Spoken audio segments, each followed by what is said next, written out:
GlazzGuy Podcast. We're back. Coming at you live. No, we're not. I'm live. I don't know about you. I'm all live. The last time that we talked, we had a lot of viewership and actually the most amount of shares on a video that I've ever seen since I've been posting regarding the employment customer service shortage, especially in skilled trades. Well, interestingly enough, what we want to talk about today is going to tie into that just a little bit. What is it that you wanted to discuss, Jay? I want to talk about something that you have brought up a few times, kind of seem to be a little fond of. Me, I'm a little skeptical, and that would be the implementation of artificial intelligence. AI. Ooh. Yes. I like that. Well, what are your thoughts on AI? So I actually was reading Forbes magazine said that 74% of companies either are currently using AI or plan to implement AI for things such as chat bots and in phone calls and things of that nature, which I'm okay with that. I think that that does serve a purpose. I know you like to use it for certain things. Why don't you tell everyone what you like to do with it? I feel like there's something more here, like you're setting me up for. I think just like anything else, whether it's a cell phone, you know, being a black belt in karate, like all these things can be used for good and they can be used for bad. It's up to the individual to pick what they decide to use it for. In my case, I happen to be one of the world's worst spellers, and articulating my thoughts into a script, like grammatically, punctuation, I'm horrendous. But believe it or not, with the artificial intelligence, the AI, I can input my thoughts and it will spit back a script that's ready to go. I can copy and paste like nothing I could ever write. And it's smart. It's intuitive. It plays on the message I'm trying to get across. And I think that's just one of many uses. Now, again, I also am a skeptical person, but I'm more apt to, when I recognize something so large, it's almost like, you know, when in Rome, like if you can't beat them, join them. Like, you know, there's stuff's going to be, people are going to be using it anyway. Yeah, you can't outrun technology. Think about this. When we started over at my shower door, going out and measuring shower doors every day, 10, 15, 50, 100 a week, as this started growing, we were collecting a lot of data. And it wasn't until you and I were up at FGCU working with one of their business classes that one of the younger students brought to my attention. He's like, hey, you have all these takeoff sheets with all this information. Can you export that to me in an Excel spreadsheet or whatever type of format he wanted? And this person took all these takeoffs and ran it through artificial intelligence. This is 2.5 years ago. It was telling me what he was able to extrapolate from all this information was there's clusters and patterns of information where you can almost make educated guesses into the future around advertising, around, you know, marketing. That was very informative, extremely informative. And so I think by using the artificial intelligence in that capacity, I think that's good. It's going to better the business, it's going to make your dollars last a lot longer, make you more profitable, which means you can bring everybody up further. So in that respect, I think the AI, you know, is good. I don't disagree with that portion of it. Obviously, there's that theory out there about the whole Skynet thing. Aside from that, let's look at some of these. What is that? Skynet? Yeah, I'm serious. I don't know what the fuck that is. Terminator? The machines take over. Oh, yeah. Well, okay, the machines, let's play that out. What if the machines are taking over? But we could be benefiting before they completely take over, or just sit back and do nothing while they take over. Well, no, I agree. There are benefits. I think overutilizing the benefits could result in the takeover. You tell me one thing, you know, in the last 2 centuries that was invented that wasn't used way more than it should be. I mean, other than maybe like a nuclear bomb, you know, because once one goes off, another one goes off, we're gone. I'll tell you what's not used way more than it should be. What? Common sense. Yeah, I agree with that.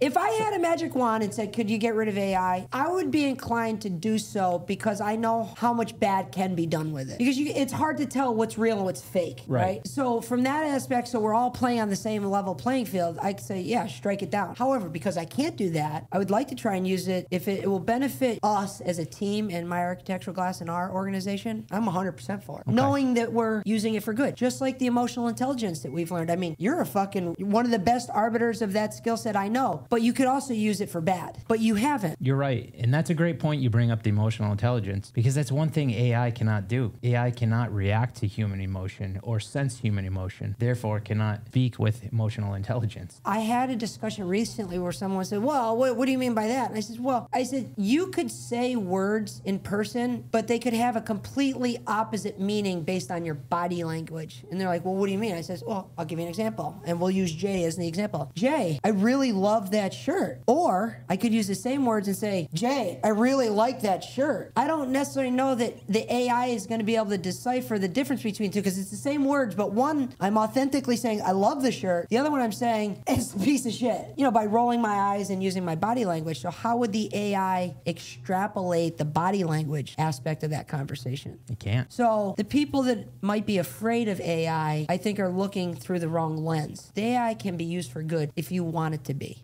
It's just like the news. If you want to search out for good news, you can find it. It's hard, but you can find good news. If you want to find bad news, you're going to find bad news. What are your intentions? Do you think that the use of AI, aside from the obvious employment factor in meaning that it's going to take jobs from people, do you think, aside from that, is it going to make people lazy? I think human nature is always going to exist. The proxy is what ends up changing. So when you say AI is going to take jobs, I'm sure there's people in the Midwest that thought the tractor was stealing jobs because people were picking all these crops by hand and they were digging the holes and they had the horse and the plow, and all of a sudden the tractors came and like, holy shit, I'm going to lose my job. The machine's taking over. But then they needed people to run the machines. They needed people to fix the machines, and they adapted to it. And don't forget, the AI is only as good as what you put into it. And have you even played around with it? No. So how you put stuff in there will actually dictate the information it spits back to you. So it's not as easy as just typing in one or two sentences and boom, it's solving the world's problems. How you ask it to solve your problem is part of the rub. And so not everybody's either capable or willing to even go through that learning curve. So I think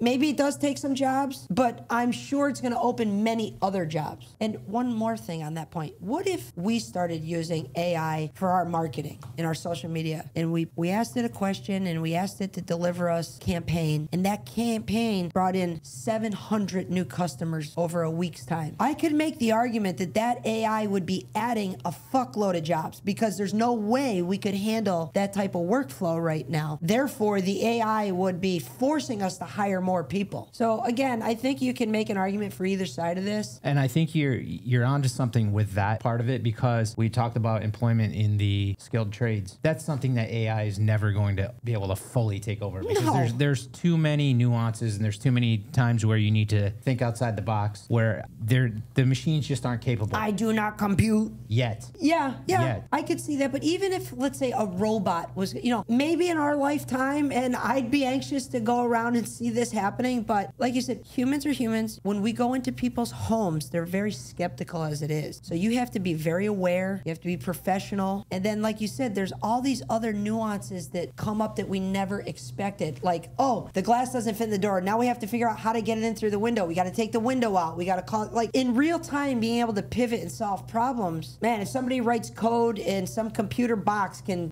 take that away from us, then maybe we should be looking to do something else. But I don't see that happening in our lifetime. And that's in certain trades. There's many trades out there, Rob. Let's just say maybe accountants, right? They may be losing their jobs. How do you feel about that? Because I know you like to use this technology because, like you said, you're basically illiterate. No. Yeah. I guess that's a good way to put it. I mean, true. You write with crayons. I could barely read a page of a Harry Potter book.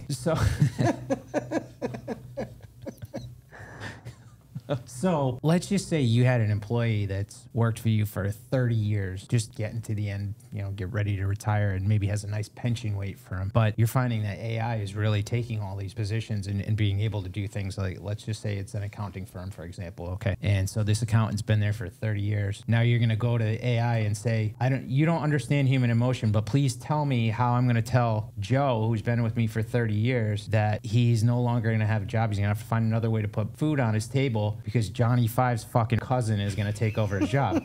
I would say, and I think we see this there's been a litany of businesses that have been closing as of recently because of our lack of being able to find qualified help to carry out the mission of said company. And so AI might just be speeding that up or filling the void for where people are leaving anyway. I think you will recognize customer service right now is not at an all-time high. Right. To further on that, because it's not an all-time high, I personally put a lot of stock in relationships. I don't have a relationship with this computer. I have a relationship with you. And I would do anything for you. I'd help do anything I could. And I value that. That's a core value of mine. If it was a real low-based commodity thing and you were the accountant and it's like, you know what, like I'm sure you would be aware, if your job could be replaced by AI for a fraction of the cost, I might consider it if we didn't have a really good relationship. But if we had a really good relationship and it was dollar for dollar and I felt like you were doing as equal of a job, I wouldn't get rid of you. And matter of fact, I'd be asking you, how can we use AI to better this relationship to help lessen our tax burden or prepare for the following years to come? How can we use it in this relationship? Not how can we use it in lieu of this relationship? And I also think it's on the shoulders of the CPA to be aware of this, to get out in front of it, to be building a damn good relationship, giving maybe more than what they're being asked to do, like we do. Mm-hmm. You know, we charge a premium for what we do, but we also want to deliver way more value than they're expecting. And I think there's a lot of people out there like that think like I do, that would rather do business based on a relationship because it's fun. You know, if we completely eliminate all human interaction, like what the fuck's left? Part of the reason why I come here, what I love is the human interaction. I thrive on that. Like during COVID when we were locked down, I was borderline depressed.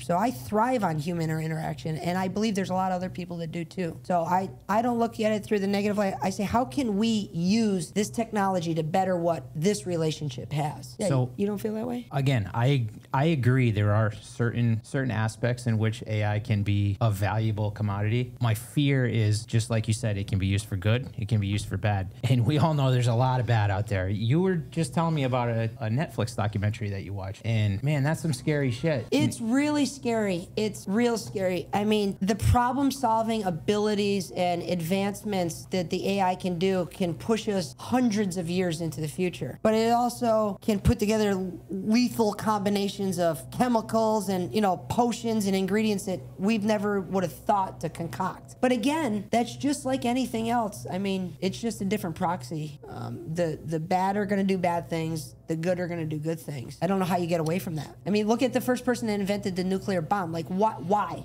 What was the purpose for the first bomb? But somebody thought it was a good idea. Right, and now we don't use that anymore except to threaten people. Yes, right. Yes, and it's a scary thing. Okay, so now you put artificial intelligence in charge of things like that. That becomes a real fucking scary thing. Yeah, it can be used as a scapegoat. Oh, I didn't know what happened. The computer did it. Maybe the computer really did it. You know, then you got bad actors manipulating the computer to do something. So I even think on a more digestible field, I think what we're going to see with the artificial intelligence is a lot of fake stuff, like a lot of copycatting of stuff that's already trending, and then the AI is going to kind of repackage that for the secondary market, and it's going to be tough to decipher what's real and what's not. Mm-hmm. And so hopefully you already have a good track record of being an ethical, honest person, and you don't have to worry about that. But there's going to be bad actors out there, and it's our job as professionals to stay out in front of that. We got to make sure our stuff doesn't end up on Wish. What is Wish? Come on, are you serious? Yeah. It's like, I don't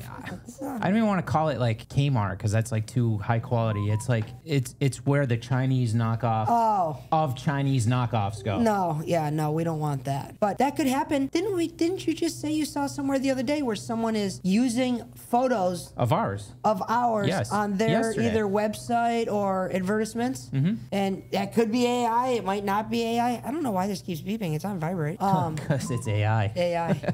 I love the artificial intelligence aspect to help gather intel for us that, not that we couldn't do, but it would take us godly amounts of time to do. Agreed. Like that example I was telling you about earlier, about taking all the takeoff sheets and putting in there. If we put 10,000, 2 years worth of takeoff sheets into AI, 10,000 orders, and it took in all the information, all the zip codes, all the names, all the configurations of the showers, and it said, Keith and Jay, out of those 10,000, in zip code 34108, there is a cluster of people purchasing door and panels in brushed nickel on 5-foot shower stalls with this type of handle. Okay, well, what do you do with that information? Now you start running Facebook ads, marketing ads, directly in zip code 34108, showcasing that door. A lot of people do advertising. They want to show their showcase door, the most intricate one. And we've done that. You know, you want to flex and show what you're capable of. Yeah. But in reality, if you use the artificial intelligence, we should be showcasing what a majority of the people are already buying in that market, because they're going to go, holy shit, that's the size of my shower. I want a door just like that. And so using the artificial intelligence to expose these clusters, I think, is a massive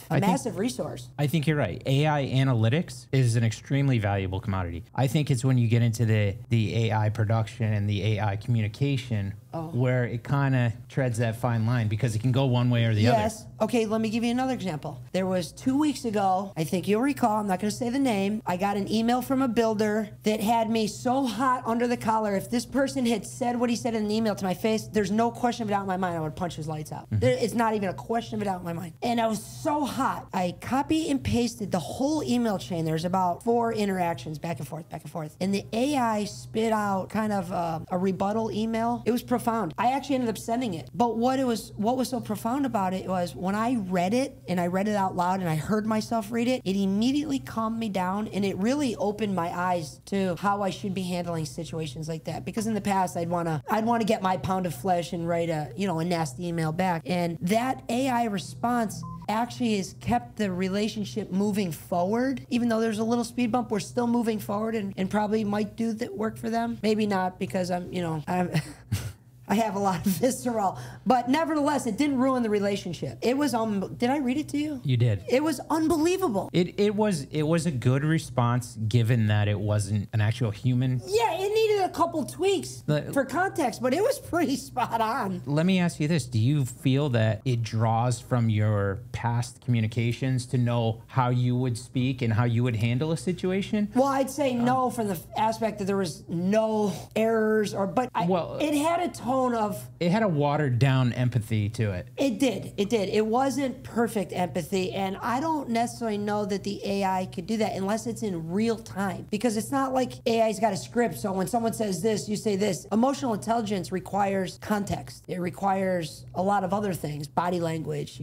tonality, deference. Listening. But, who knows? I mean, I never even thought we'd be talking about artificial intelligence in the first place, so what do I know? I mean, but I just feel like it's such an amazing tool that I feel like we'd be missing an opportunity to level up the business quickly if we didn't use it. I can agree with that. And I don't know how you and I could use it for bad. I'd be anxious to know if there's anybody out there. Yeah. Is there anybody out there that can teach Jay and I how to use artificial intelligence at My Architectural Glass in a bad way? It's like learning the swears. I always want to learn those first. Yeah. Well, every foreign language, you learn the swears first. Yeah.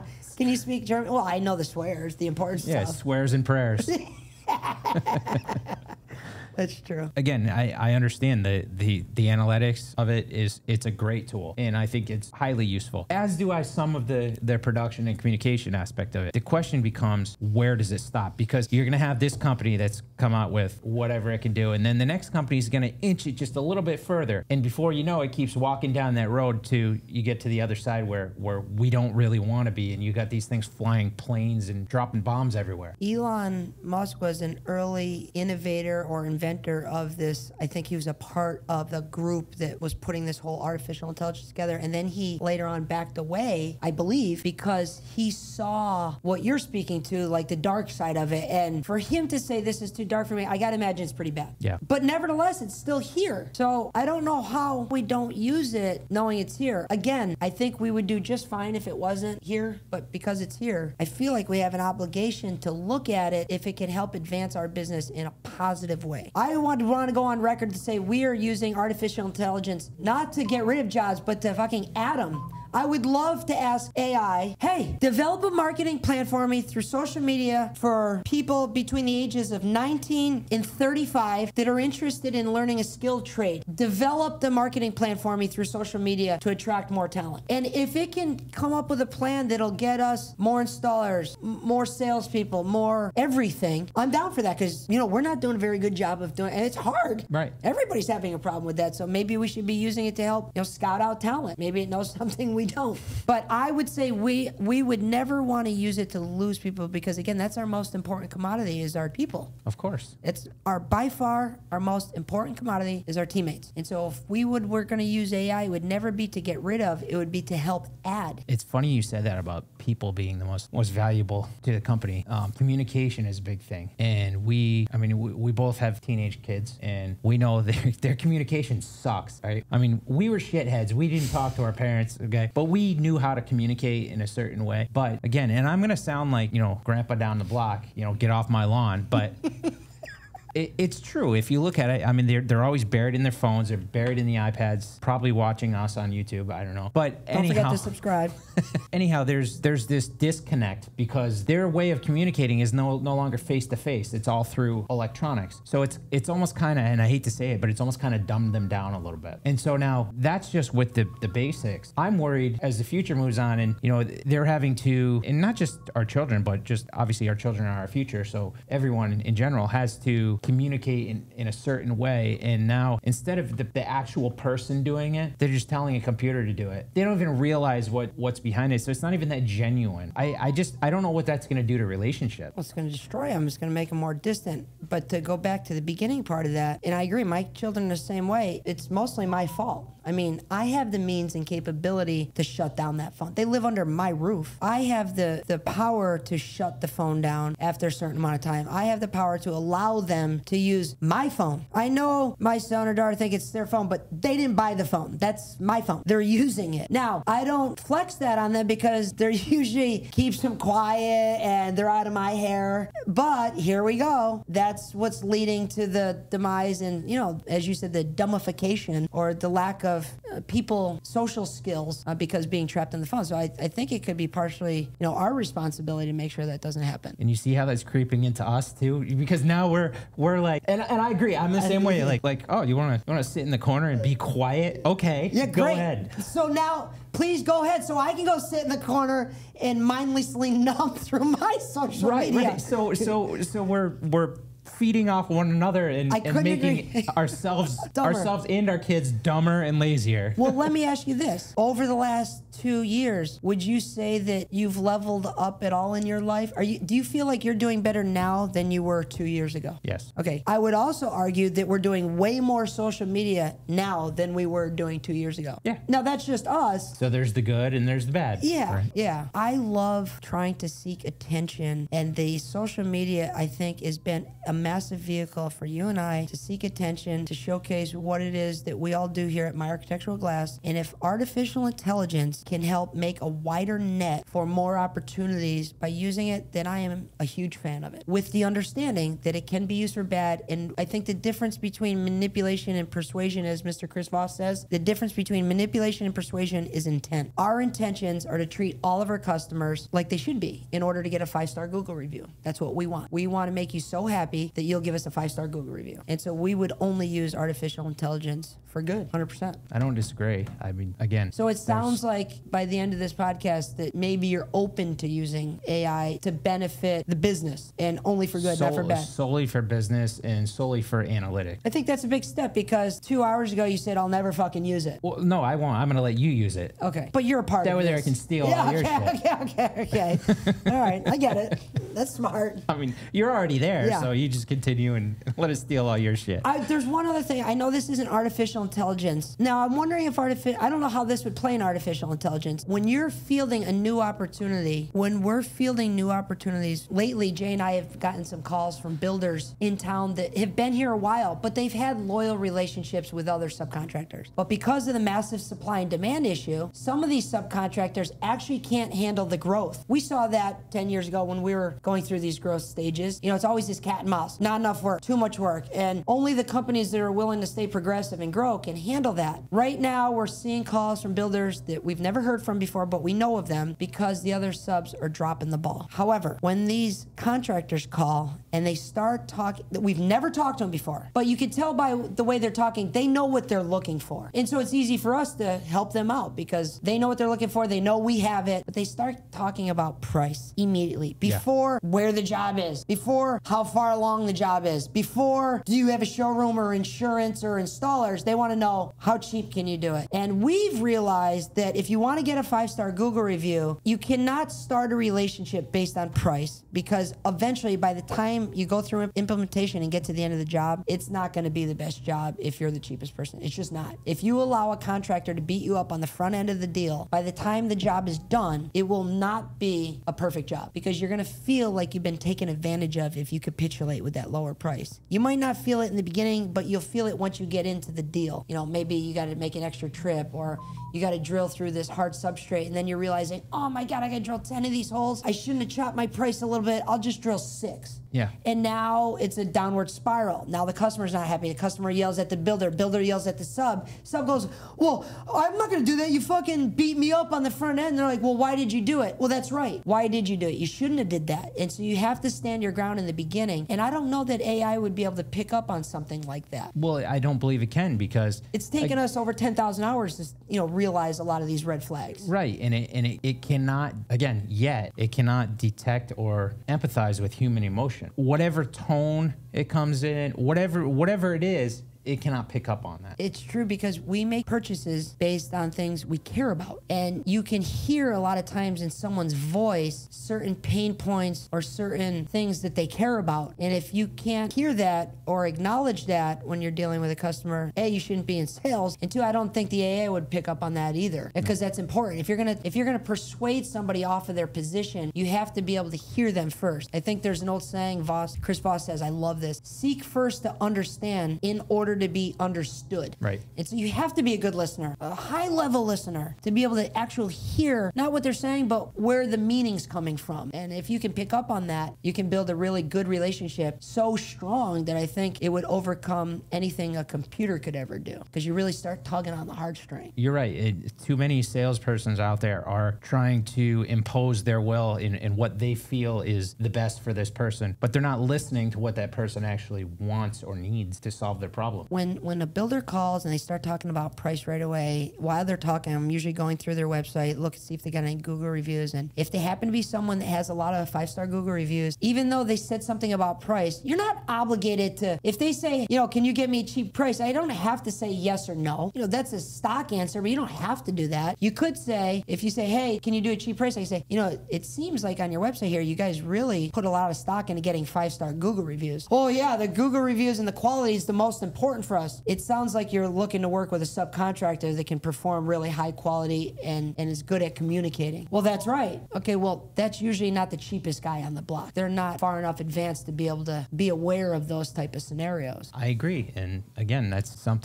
another thing that the AI cannot take from us. So I guess the long and short of it is it certainly has benefits. Do the positive benefits outweigh the potential negatives? Well, like you said in that Netflix special where it came up with all these catastrophic things that kind of opened Pandora's box, I would say no. However, though, it did say that there was certain combinations of antibodies or other things that it's taken us hundreds of years to kind of figure out, and it was able to do this in minutes. And so maybe medical advancements or curing of cancer, maybe this is there. I don't know. I don't know. What are your thoughts on AI? Good or bad? Let us know in the comments. We would love to know. And also, if you plan on exhibiting at the Glass Build in Atlanta, which I believe starts on Halloween. It does. We are going to be flying in that Sunday. So probably Sunday night and all day Monday, we're going to be doing podcasts, and we're looking for guests that have stories of overcoming adversity. Maybe we all have stories from going to customers' homes that we like to share.